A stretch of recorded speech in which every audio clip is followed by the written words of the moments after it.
Hi friends, welcome back to my channel. ഇന്നത്തെ നമ്മുടെ recipe potato fry ആണ്. ചോറിനൊപ്പം കഴിക്കാൻ പറ്റിയ നല്ല റെസിപ്പിയാണിത്. അപ്പോൾ നമുക്ക് വീഡിയോയിലോട്ട് പോകാം.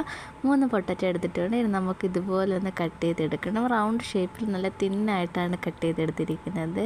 ഇനി നമുക്കൊരു ചട്ടി വെച്ച് കൊടുത്ത് അതിലേക്ക് വെളിച്ചെണ്ണ ഒഴിച്ചു കൊടുക്കാം. വെളിച്ചെണ്ണ ചൂടായി വരുമ്പോൾ നമുക്കതിലേക്ക് കടുക് ഇട്ട് കൊടുക്കണം.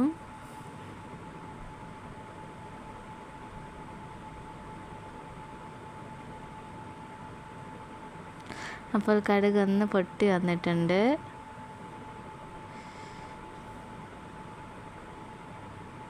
ഇനി നമുക്കതിലേക്ക് കുറച്ച് ജീരകവും കൂടി ഇട്ട് കൊടുക്കാം. ചെറിയ ജീരകമാണ് ഇട്ട് കൊടുക്കുന്നത്. അപ്പോൾ ജീരകം ഒന്ന് ചൂടായി വന്നിട്ടുണ്ട്. ഇനി നമുക്കിതിലേക്ക് അരിഞ്ഞ് വെച്ചിരിക്കുന്ന പൊട്ടറ്റോ ചേർത്ത് കൊടുക്കണം.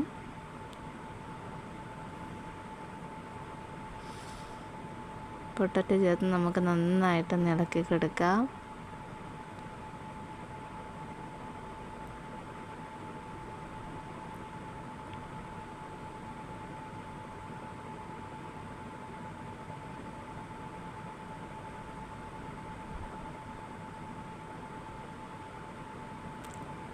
ഇനി നമ്മൾ ഇതിലേക്ക് ചേർത്ത് കൊടുക്കുന്നത് നീളത്തിൽ അരിഞ്ഞെടുത്ത വെളുത്തുള്ളിയും ഇഞ്ചിയാണ്. ഒരു ചെറിയ കഷ്ണം ഇഞ്ചിയും അതുപോലെ തന്നെ ഒരു 4-5 അല്ലി വെളുത്തുള്ളിയുമാണ് ചേർത്ത് കൊടുക്കുന്നത്. ഇതും കൂടെ ചേർത്ത് നമുക്ക് നന്നായിട്ട് ഇതൊന്ന് ഇളക്കി കൊടുക്കണം.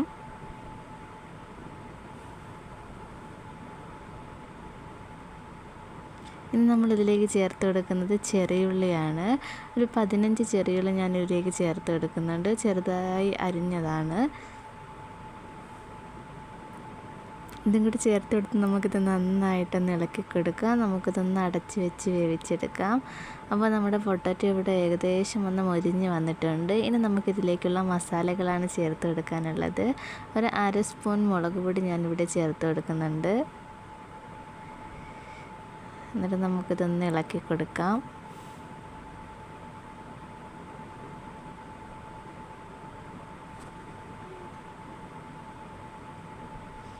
ഇനി നമ്മളിതിലേക്ക് ചേർത്ത് കൊടുക്കുന്നത് മഞ്ഞൾപ്പൊടിയാണ്. 1/2 സ്പൂൺ മഞ്ഞൾപ്പൊടിയും കൂടെ ചേർത്ത് കൊടുക്കുന്നുണ്ട്. നമ്മുടെ പൊട്ടറ്റോയിലെല്ലാം പിടിച്ച് വരുന്ന വിധത്തിൽ നമുക്ക് നന്നായിട്ടൊന്ന് ഇളക്കി കൊടുക്കാം. ഇനി നമുക്കിതിലേക്ക് ഒരു 1/4 സ്പൂൺ ഗരം മസാല കൂടി ചേർത്ത് കൊടുക്കണം.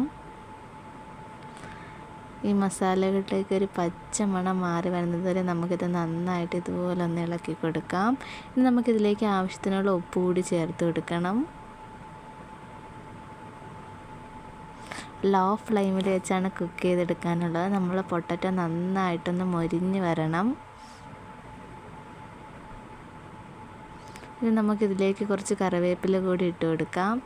എന്നിട്ടൊന്ന് ഇളക്കി കൊടുക്കണം. അപ്പോൾ നമ്മുടെ പൊട്ടാറ്റോ ഇവിടെ ഏകദേശം ഒന്ന് മൊരിഞ്ഞ് വന്നിട്ടുണ്ട്. ഇനി നന്നായിട്ടൊന്ന് മൊരിഞ്ഞ് ഫ്രൈ ആയി വരണം. അപ്പോൾ വളരെ ടേസ്റ്റി ആയിട്ടുള്ള പൊട്ടാറ്റോ ഫ്രൈ ഇവിടെ റെഡി ആയിട്ടുണ്ട്. അപ്പോൾ നമുക്ക് ചോറിനൊപ്പം കഴിക്കാനും അതുപോലെ തന്നെ കുട്ടികളുടെയൊക്കെ ലഞ്ച് ബോക്സിൽ വെക്കാനും പറ്റിയ നല്ല റെസിപ്പിയാണിത്. ഇഷ്ടപ്പെട്ടാൽ ഒന്ന് ട്രൈ ചെയ്ത് നോക്കുക. അതുപോലെ തന്നെ ഫീഡ്ബാക്ക് അറിയിക്കാനും മറക്കല്ലേ. എൻ്റെ ചാനൽ ഇഷ്ടപ്പെട്ടാൽ ഒന്ന് സബ്സ്ക്രൈബ് ചെയ്യുക. അതുപോലെ തന്നെ ലൈക്ക് ചെയ്യാനും ഷെയർ ചെയ്യാനും മറക്കല്ലേ. ഇതുപോലുള്ള ഈസി വീഡിയോസുമായി ഇനിയും കാണുന്നത്. ബൈ. Thanks for watching.